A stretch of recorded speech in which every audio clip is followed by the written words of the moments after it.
Good morning, joy chasers. I want to admit something to you today. There was a moment while sipping my coffee this morning and taking in the fall air when I thought to myself, is this it? Is this the way life is going to be for me? Now, the reason that I was pondering with this question is because my last kid, my baby boy, he has gone off to college for the second year. He's a sophomore, and but this year is different. He's living in an apartment off campus. So when it comes to living in an apartment off campus, coming home is going to be a little different. It may be less and less time at home because it's giving him the opportunity to discover what being grown is all about. So, as I continue to think and sip on my coffee this morning, I began to look at the trees. And then I looked at the ground. And what I saw was the pine straw was falling from the trees. It was a lot of them because now it's fall. They're beginning to fall. The leaves are falling from the trees. Some of them are dead. They haven't started turning colors yet because it's not really officially fall until the middle of September. But we can tell the air is cooler outside, especially in the morning time, and these leaves are falling. So we can tell that this is happening and that it is fall. The trees during, fall season are teaching me a lesson, especially when I looked at it this morning. The tree limbs are not just clinging to the leaves anymore. They're not saying, no, wait, I might need this leaf or that leaf later. They're just letting go of these leaves. They keep falling until the tree becomes bare. That doesn't mean that the trees are dead. It's just that they are dormant until the spring. So take this symbolism and relate it, to life. When the kiddos grow up and move out, you have to let them go. When the kiddos go back to school and after a long summer vacation, you have to let them go and find their way in their school environment without hovering over them. Whatever you are itching to hold on to, and that you know that you shouldn't be holding too close to it, you have to let it go. And that's not a bad thing. It's a good thing. Because suddenly, when you let it go, you have freedoms.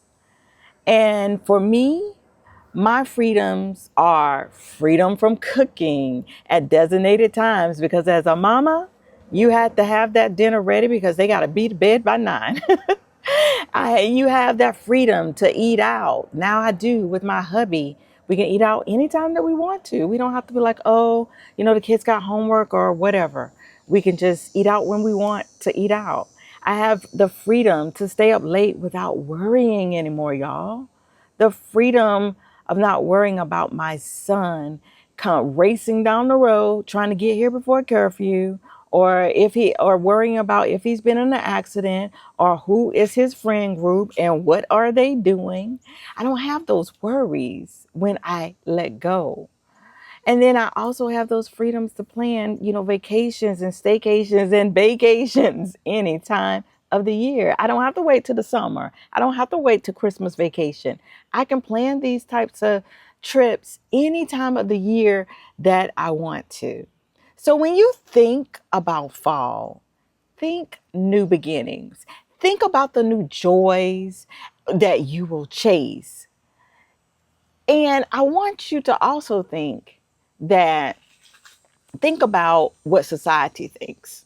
And this is where I kind of get to my, I guess that's why I was in my woe is me when I started to think about this morning, because society tells us that once you hit your younger milestones, your 20s, your 30s, your 40s, going into your 50s, life goes downhill. Basically, people believe that if you are over 50, you are old and life is over. The consensus is that joy has an expiration date. But here's the truth, it doesn't. In fact, for me, joy gets deeper. Yesterday I was on the phone. I was texting my brother-in-law. It was his birthday. And I text him, "Happy birthday, bro-in-law. And we're getting older." He replied and said, "You are getting older. I am getting better." I laughed at that. And it took me back to what I'm talking about today. People automatically think that as we get older, as we complete those younger milestones, that life just goes downhill. He said it right. Life gets better. It truly does. And let me show you what I mean in this letter that I wrote to my younger self.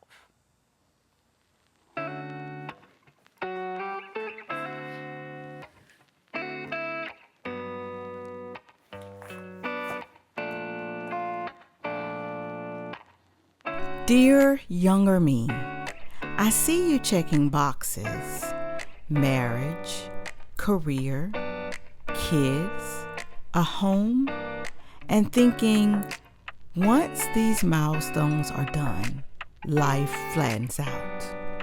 You believe joy belongs to the young and not to you if you have completed your milestones. But here's the truth. Joy doesn't expire. It changes form. It grows richer. One day, you'll laugh harder than ever, sitting around a table or talking on the phone with friends who walk through life with you. You'll dance to music in the middle of your living room. Girl, you will sit with your hubby hand in hand, giggling about something he said to you, and when he connects your eyes with his, he'll lean over to kiss you like it was the first time. You will savor slower mornings. You will develop chasing after joy mantras to help you with those side-eye moments you gave. You will take walks and actually notice the world around you. You will take more elaborate vacations and staycations and, of course, those vacations. Oh my gosh, joy! The younger version of you has a lot to look forward to. So joy isn't behind you, it's waiting ahead. Now, what do you think about that letter? How about writing a letter to your younger self so you will analyze or not analyze, you will realize that joy for you and for me is here to stay. It doesn't leave because we've completed those milestones. I remember, ooh, there's a little bee. I remember taking my morning 30-minute walk, not really, looking at anything or listening to anything special. I was just trying to get in my steps because I'm doing that every single day now, Monday through Friday, not on the weekend, but Monday through Friday. But then I stopped as I was kind of finishing it up. And I noticed that the sun was warm on my face. The air was crisp. And I heard really the sounds of the birds because I walk early in the morning. And that hit me. That's joy, y'all. That's joy too. So, not the kind of joy, that type of joy is not the kind of joy that you chased in your 20s with the trips and the achievements that you get from people and your job. But it was a deeper type of joy. And I realized that so many of us miss it because we're too busy racing the clock or believing what society says that, hey, over 50, you are old and it's downhill from there. It's not. We think joy only lives in big milestones. But the truth is that it shows up in small, ordinary moments if we let it. So here's what I've learned by looking at the trees this morning, by taking my walk, by sipping on my coffee, by talking to my brother in law on his birthday. Here's what I've learned. Number one, stop racing the clock. There's no deadline for joy. Life unfolds in seasons. Number two, look for ordinary joy. Look for it in laughter, in coffee, in sunsets. Wherever you're feeling that joy, it's yours to capture and bring in. And number three, joy deepens with age. I have truly realized that. I'm after 50, and I realized that my joy is not just those earlier milestones that met having children in my home for over 25 years. That that was joy. But that doesn't stop joy because now I don't have any children in my home. Now that I'm over 50, my joy has deepened with my age. And now it's not about impressing anyone. It's about living fully in my skin, living fully in your skin. So before I let you go, I want you to take a deep breath with me. Now let it out. And I want you to think of one joy from this past week, past day, past month, even if it was small. Hold on to it, smile at it, and let that moment be a reminder that joy, it has no expiration date and it deepens with age. I want you to get on your phone, tap like, so I know that you felt this message today. Tap like, so that I will know that you felt this message today. And if you're really into chasing after joy, don't forget to subscribe to my channel because chasing joy is loving who you are and letting no one take your joy away. See you next time.